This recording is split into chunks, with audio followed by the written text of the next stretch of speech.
Shamseddine Marzouk, je suis activiste pêcheur aussi. Et je suis membre de Alan Fon.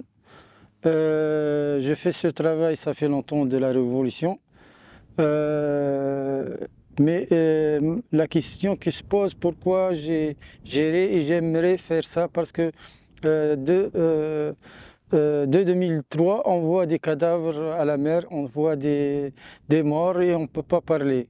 Lorsque la révolution elle est venue, on a stoppé ce crime, on a dit il faut respecter ces gens-là, il ne faut pas voir les religions, les couleurs de peau.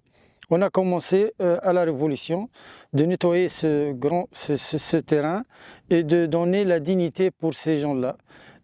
Parce qu'ils méritent d'être respectés, parce qu'ils sont maltraités en Libye, ils sont maltraités chez eux, ils ont vécu des traversées à Sahara jusqu'à la Méditerranée, ils sortent de la Libye et ils meurent sur nos plages. Et il faut donner le respect à ces gens-là. C'est pour cela qu'on a fait ce cimetière, on a appelé le cimetière des inconnus. Arrêter les crimes sur le Méditerranée, soit en Libye. Il faut faire une intervention très rapide pour sauver ces subsahariens.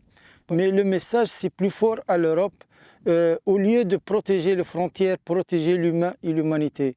Et c'est pour cela qu'on tient sûr de rester jusqu'au bout, de sauver ces gens-là.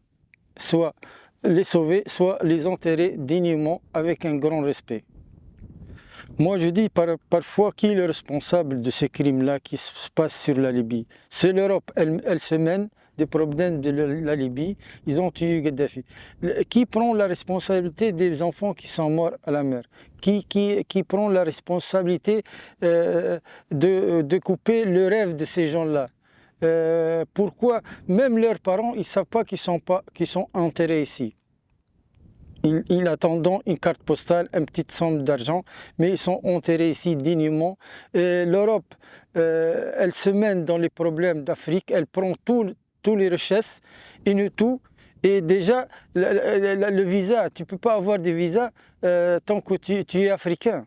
Tu dépenses beaucoup d'argent. Aussi, les crimes des consulats dans tout l'Europe, dans toute l'Afrique, pourquoi on ne facilite pas les choses, on donne des visas?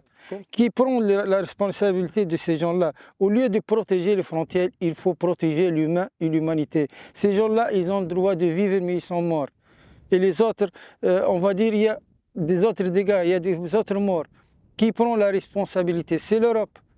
Le grand criminel dans le monde, c'est l'Europe. Elle bloque toutes les frontières. Elle ne laisse pas les gens...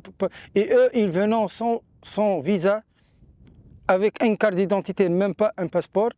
Ils sont bien accueillis. On n'a rien contre le peuple européen, mais on a problème avec les lois européennes, comment ils tuent l'Europe tant que la richesse, elle va pour eux. Ça, c'est un crime que l'Europe doit être honte. Mon histoire personnelle, c'est une histoire qui... La première fois, je ne voulais pas parler, mais il faut parler dans cette situation. Parce que j'ai vécu cette situation moi-même, même avec mes enfants qui sont partis sans me le dire. Ils n'ont pas eu le visa. Même ma femme et mes petits-fils, ils sont partis par la mer parce qu'on a demandé 2 fois le visa, mais ils n'ont pas eu le visa. Ma femme, elle prend le visa et les enfants, non. Nous, on veut emmener les enfants chez leur mère en France.